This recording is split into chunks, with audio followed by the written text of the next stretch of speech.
Hello, everyone, and welcome into another season preview edition of the Bat Flip Entertainment channel.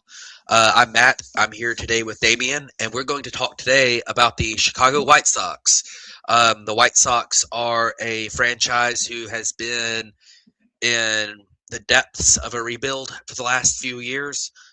They went on a little run back in I believe it was around 2020, 2021, 2022 timeframe with they had a big time, a bunch of prospects come up at the same time, had a couple good years, and then it collapsed pretty quickly after that. Injuries caused part of it, but just underperformance, some drama was a big part of it. It kind of fell apart, but we're going to talk about them here. This is not the first team we're doing, which last year, if you recall, the White Sox were projected to be like one of the worst teams ever. They were a little better than that last year. Um, they've got some interesting stuff going on here in 2026. There's a little bit of optimism, I think, around the White Sox right now. There's some young guys that are showing some stuff here. So very very interesting position for them. But Damian, what are kind of your overall thoughts on this White Sox franchise? Yeah, I was, obviously we're just a couple years removed from them having the worst season in MLB Yep. history. I think they did a really good job last year. Really kind of proving us wrong. I think Will Venable did a very, very good job as manager there. Chris Getz was not someone who I really was particularly high on getting the GM job because he was basically just an internal promotion from an organization that had not been very well ran. But he's done a pretty decent job, in my opinion, so far in his couple seasons as the general manager, or president of baseball operations, whatever he is. So, um, I think you're seeing some light at the not the end of the tunnel, but in the middle of the tunnel per se. They've made some interesting moves that um, you know adds and subtractions, which we'll talk about here in a second. So I don't think this is a team that's going to compete for the division or anything, but I think it's a team that you're going to look consistently over the next, year to 2 years to continue making that growth and see if they're able to establish themselves as maybe having a decent young core with some of these other moves. Absolutely. Very interesting team here going forward. So I guess we can move on and talk about those additions and subtractions here. We'll start off with the subtractions. A lot of guys that were just kind of there last year: Corey Julks, Dominic Fletcher, Tyler Alexander, Miguel Castro, Michael A. Taylor. All left in free agency. A few of those guys were outrighted and elected free agency. Not a whole lot of loss there. Martin Perez opted out of his contract. He had a mutual option, and he declined the mutual option. And then they had Steven Wilson got traded, I believe, to the Rays, which is a little bit alarming. Never trade with the Rays. It's kind of a saying that we have around here. Mike Talkman got non-tendered. I was a little surprised by that. He didn't have a great year last year, but he's a guy that's been pretty good at times in his career. So for a team that has a lot of still probably lacks some depth. I'm kind of surprised they non-tendered him, but I understand not wanting to put him through ARB and pay him. And the big news of the last couple of days, and kind of glad we're doing this show today, which is January 22nd, by the way, because in case further moves happen. But Luis Robert got traded finally. It had been about 2 years of trade rumors with him, and he finally got dealt to the Mets. So very interesting trade there.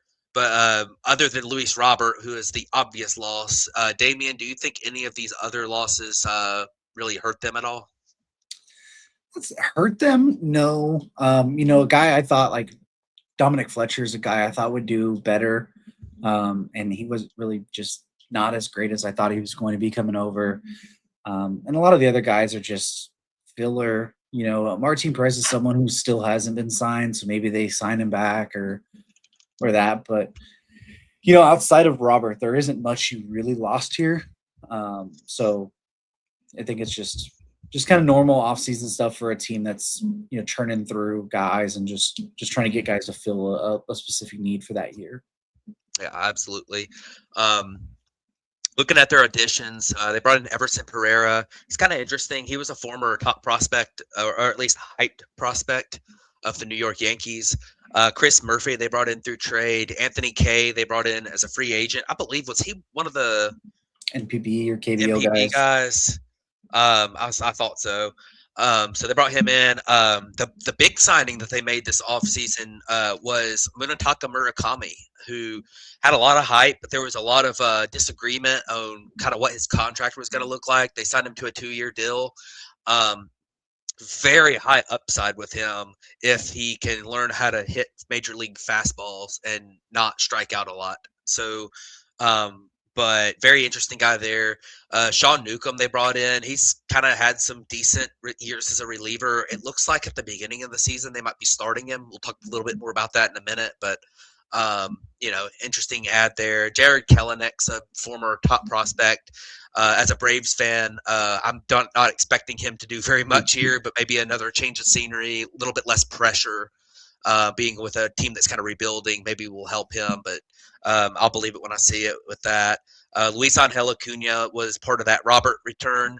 So, he's going to play a role here. He's going to finally get kind of everyday playing time and see what he can do and develop. He's a former top prospect. And then Lamont Wade Jr., they actually brought in a minor league deal today. Kind of an interesting ad there. A guy who's had some success in the past in the big leagues, or in the recent past in the big leagues. So, any of these additions to you stand out other than obviously Murakami?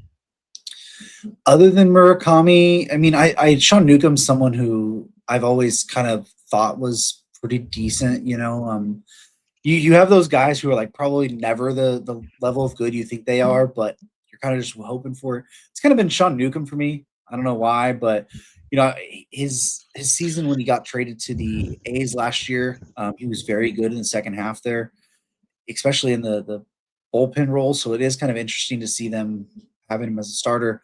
Talk more about that in the starting rotation because I think there's someone that I think should be starting over Newcomb. But Kelenic too, like it's worth a shot if you can ever find the top 5 overall prospect pedigree there.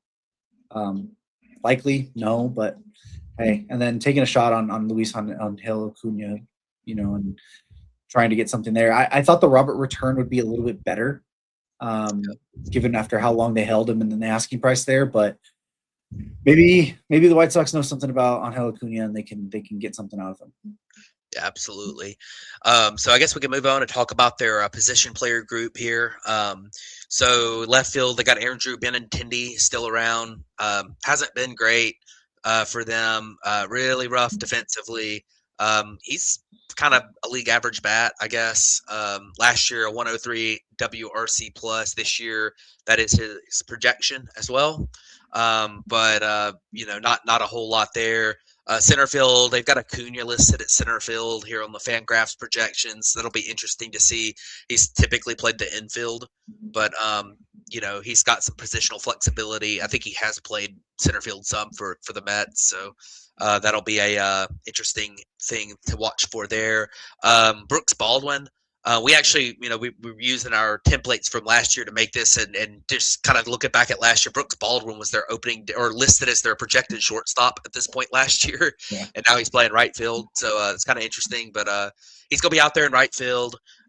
Miguel Vargas, who has been kind of an interesting pickup. I actually have a typo on him there. He actually put up, has a projection for 2.3 WAR. I think I might accidentally use the 2025 actual WAR for him, but so apologies for that. Glad I'm just now noticing that, but he's interesting. A former Dodgers top prospect who really good plate discipline guy. Going to be interesting to see him continue to grow. Colson Montgomery, kind of their star prospect over the last several years, playing shortstop here. He's shown some good stuff, shown some promise. We'll see if he can continue to develop. Chase Medrath at second base, very interesting player.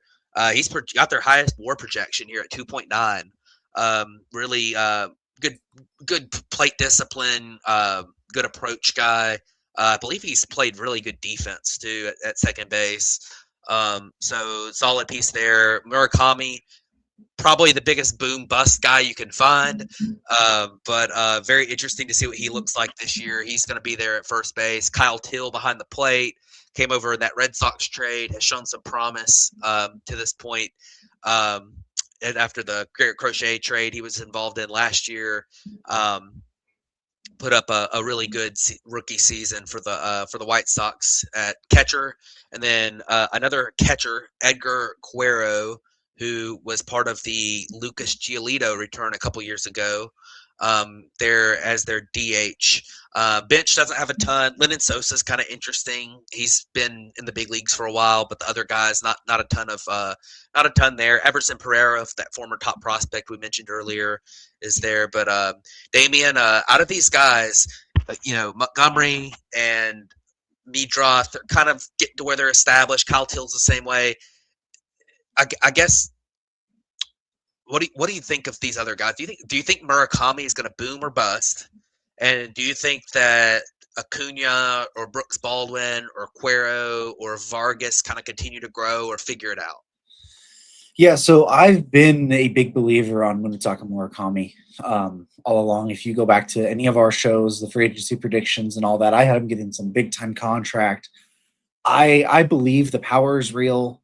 I believe that some of the swing and miss concerns from Japan are a little bit overblown, especially compared to, or against high velocity.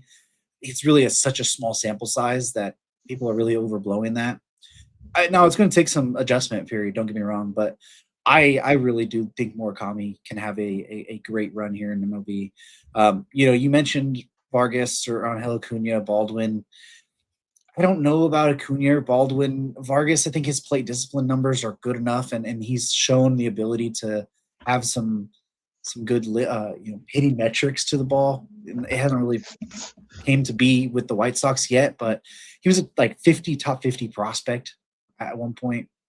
I think there's still enough in there where he can get something out of it. And a guy who I think they should be starting, Lenyn Sosa. I know they have him on the bench here, but I think he should be somewhere here. If it's maybe even just your DH. I mean, he hit 22 homers last year. He was just a league average bat, but I mean that's a serious, good major league player. I think he should be playing some more. So obviously it comes down to Montgomery and Meadroth, but the development of Murakami, Vargas, and even Kyle Till, those are really the ones you need to see make your steps forward. Till had a great year last year, almost 2 WAR. I believe that he'll be able to take another step forward as well. So, yeah, absolutely. Looking at those two prospects we've got down there to know, Caleb Bonamar has not played above high A, but he was absolutely incredible last year in the minors. It put up like a 151 WRC plus. It was in the A ball and in high A, but still, like, for a guy that was 19 years old, that's really impressive. And he's shooting up prospect boards this year. Fangraphs has already released the White Sox top prospects list, and he's their top ranked prospect at this point, which is a little surprising considering the pedigree of some of their other guys they've got. Braden Montgomery as well, high level prospect. He came over in the Crochet trade along with Kyle Till, and got a lot of power. Had a good season in the minor leagues last year. Put up great numbers across 3 levels. So definitely 2 guys to look out for starting off the year, probably in AA, both of them. I'm not sure. Montgomery might play in AAA, but those are both guys you could make. Definitely Montgomery you could watch out for being with the big league club late in the season. Bonham, if there's a world where he just absolutely clicks and continues. I mean, if he's going to put up 151 WRC pluses, then he's probably going to move really quick, but he's still really young, so it might be another year, but definitely a guy to note. Yeah, another one too, real quick, is the guy they just recently acquired is Tristan Peters, an outfielder. They got him from Tampa Bay. Okay. He in 2025 AAA, he had a 107 WRC plus, but a 11% walk rate to an 18% strikeout rate. Only had 4 games in the major league level and did not record a hit last year, but he is pretty interesting as another outfield option to potentially come up too. So just another one that might get some time. Gotcha. Well, I guess we can move on and talk about the pitchers a little bit here. And this is not quite as good as the position player lineup was pretty deep. Yeah. Not a lot of star power there, but it was fairly deep. The pitching staff is just not that great. They're going to have Shane Smith here as their ace, or at least listed as their ace. Um, he was pretty good last year. Interesting guy. Davis Martin is their going to be their number two, kind of probably really like a number 5 level starter. He's a legit big leaguer, but not, probably not a guy you want as your number 2. Sean Burke, kind of the same thing as Davis Martin. He's a big league level pitcher, but he's not great. Anthony Kay is another one of these interesting players that have been brought over from overseas. So that's going to be really interesting to see what he looks like. His last pitched in the big leagues in 2023 when he only threw 14 innings. But I believe that was with the Mets and the Cubs. So Anthony Kay is, we'll see what he does. He's been pretty good over in, I believe, the Japanese league. Yeah. And then Sean Newcomb, we've got listed here as a starter. I'll be a little surprised if he starts for very long, at least. But he's kind of created himself into a decent swing guy. Had a really good year last year for the A's, and got a big league, parlayed it into a big league deal, which I think, I was kind of surprised without really paying attention to him last year. When I saw that news pop up, I was kind of surprised that he got a big league deal. But going back and looking at his last year, he was really good last year. So maybe some upside there. So out of these starters, Damian, any upside here? Because I mean, they all seem like big leaguers, but is there any upside to these guys? Yeah, I mean Shane Smith, he's pretty solid. I mean, as a Rule 5 pick coming over last year, I mean, I think he gave you everything you could have wanted: a 3.81 ERA, a 2.2 WAR. I think it was just fine. I think Sean Burke has some interesting stuff too. If he can cut down the walk rate just a tiny bit, right? It's at 4 walks per 9, but he's almost at 9 Ks per 9. You just get that under control a little bit. I think there's something there. Also gives up a ton of home run to fly ball ratio too. Anthony Kay coming over, he wasn't very good in the major leagues. We'll see, if you can reinvent yourself. Like same thing we were talking about with Foster Griffin in the Nationals one. Newcomb is going to be interesting, back to starting, if he's able to first of all handle that workload and if his stuff is able to still play the same way. I mean, he threw 92 innings last year, but he hasn't thrown anything close to that since 2018, basically. So I don't know if he's going to be a full-time starter, like you mentioned, and maybe a transition later on just for an innings limit with someone we'll talk about when we get to that bullpen. But a ton of upside? No, but is there upside with some of these guys? Yeah, I think there's stuff that you could definitely look at and say, like, I'm interested to see if this guy's able to kind of tweak and improve. Shane Smith going through, like, you don't have to earn your roster spot, you're on there. Sean Burke, can you control the walks a little bit? Anthony Kay, will you transition back to America the right way? And then Newcomb, like, will your stuff hold up starting? I think that's kind of the way to look at it. Yeah, absolutely. Looking at their bullpen, they've got some interesting guys in their bullpen, especially in the back end here. Jordan Leisure, pretty interesting guy. He's listed as their closer. He had a pretty decent year last year. Lots of swing and miss with him, which is good. Grant Taylor, I'm going to let you talk about him more because I know you really like him. He had great numbers last year, 13.2 strikeouts per 9 last year. And this year he's projected for a really good season as well. Projected right now for a 3.32 ERA and over 10 strikeouts per 9 innings in a full season. Last year he only pitched in like 34 innings or something. So definitely interesting there. And then the rest of this bullpen is just kind of, depth guys. Maybe one of them hits. I think, 2 Rule 5 guys listed in there. Tyler Gilbert's kind of interesting. I don't know if you remember, but he was a rookie that threw a no-hitter for the Diamondbacks a long time ago, and it's just kind of one of those guys that never really, he was never really a prospect. He all of a sudden becomes real famous from throwing a no-hitter, and then he just kind of goes back to, being just a guy. So interesting to see what he can do here. But But yeah, talk about Grant Taylor a little bit because I know you really like him. Yeah, Grant Taylor he's one of my guys, basically. He has a very good fastball, over 100 miles an hour, a good slider. Some of the other pitches are still kind of developing along, but he has elite stuff.